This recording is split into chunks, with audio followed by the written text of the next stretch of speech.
Good morning po. Muli ay isang mapagpalang umaga po sa ating lahat. Naway nasa mabuti kayong kalagayan at malayo sa anumang kapahamakan sa umagang ito ng ating morning devotion. Ang mensahe po natin ngayong umaga ay ang patuloy na lumakad. Ako isa sa iyo, huwag kang matakot. Ako ang iyong Diyos. Di ka dapat magamba kanino man. Palalakasin kita at tutulungan, iingatan at ililigtas. Isaiah 41 verse 10. Mga kapatid, nakaranas ka na ba na tumakbo sa isang marathon? O sa isang o nakapanood ka ng isang karera ng marathon?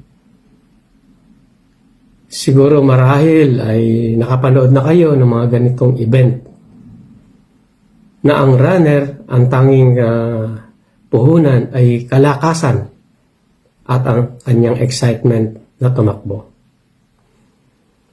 Tulad ng isang runner, pinamamalas natin ang ating kalakasan sa ating sariling takbo. Kumbaga sa marathon ng iyong buhay, marahil marami ka ng obstacle na nalagpasan sa pagtakbo mo sa iyong sariling takbo, sa iyong buhay.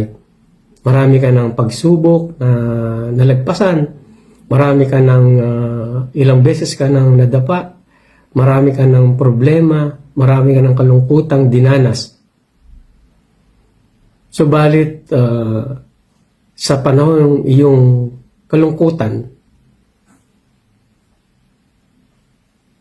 napanghihinaan ka na ng iyong kalooban. Siguro iniisip mo na malayo pa ang finish line ng iyong pagtakbo.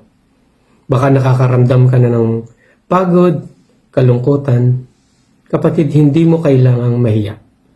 Huwag kang matakot umamin dahil normal lang yan sa isang tao, sa isang Kristiyano.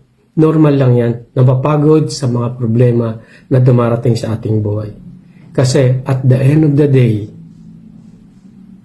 tao ka lang, humihinga, tumatawa, umiiyak.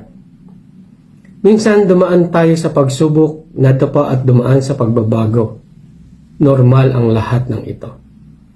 Pero kapatid, may isa kang dapat na huwag kakalimutan.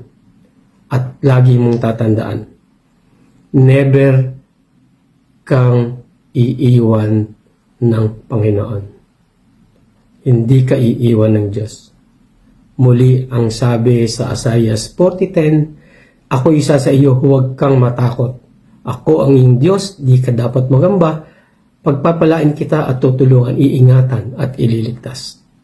Mga kapatid, kailanman ay hindi nagbago at hindi magbabago ang kanyang pangako. Sa kabila ng pagod at lungkot, mayroon tayong pangahawakang pangako. Idulog mo sa kanya ang lahat ng iyong pagod. Iiyak mo sa kanya. Pero tandaan mo, bukas, babangon ka at tatakbo kang muli sa iyong buhay kasama ang Panginoon. Dahil bibigyan ka niya ng bagong lakas, kaligayahan at tutulungan ka niya na marating mo ang lahat ng iyong tagumpay at pangarap sa buhay. Paano ba natin mai-apply ito sa ating buhay? Pwede ba natin i-memorize kaya ang Isaiah 40:10? Let's pray. Lord Jesus, maraming salamat po sa kalakasan na ibigay mo po sa bawat isa. Tumatawag po kami sa inyo sa umagang ito para humingi ng inyong kalakasan para po mapagpatuloy namin ang pagtakbo sa buhay na alam po namin na kayo lang makakapagbigay. Sa inyo rin po namin ipinagkakatiwala ang maghapong ito. Naway kayo ang aming makasama saan man po kami dumako. Amen.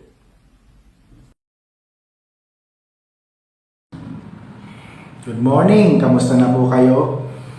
Mula dito sa Crossroad United Methodist Church. Ito po ang inyong lingkod, Pastor Jim. bumabati sa inyo ng isang mapagpalang umaga sa bawat isa sa atin.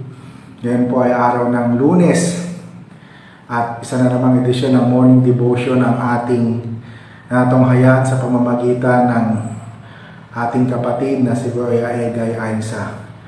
Salamat sa Panginoon, despite na siya ay nasa Norway, ay ibinabahagi niya ang kanyang morning devotion para sa bawat isa sa atin. Dumako tayo sa ating prayer time, tayo ay manalangin.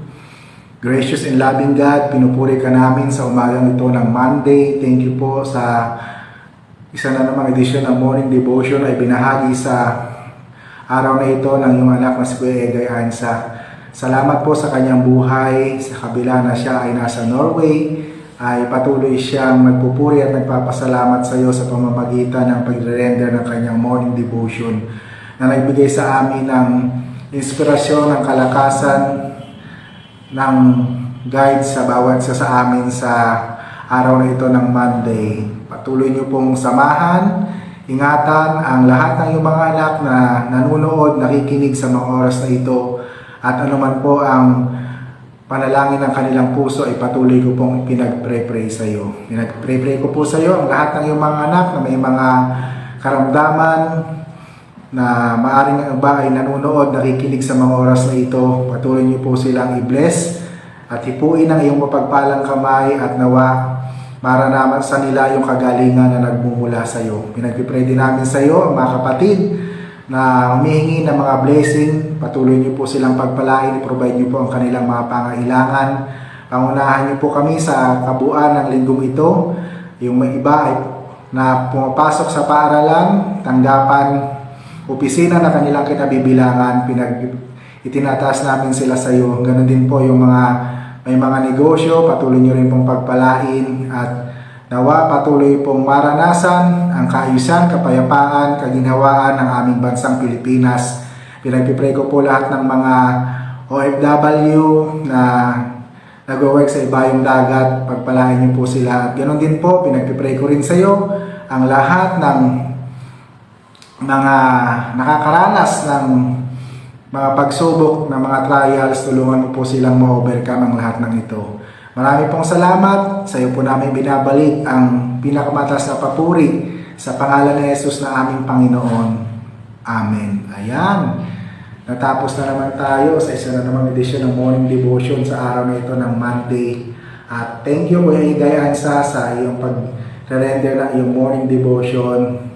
Kamusta na po kayo dyan sa Norway, ni Ate Babes at ng inyong buong pamilya? I pray na kayo ay laging ligtas, safe at nasa mabuting kalagayan. At ganoon din po sa lahat ng nakibahagi sa umagang ito. Salamat po sa inyong pag-share, pagtatag ng aming morning devotion at we pray na kayo ay ito ay naging pagpapala sa bawat isa sa inyo. Marami pong salamat mula dito sa Crossroad United Methodist Church.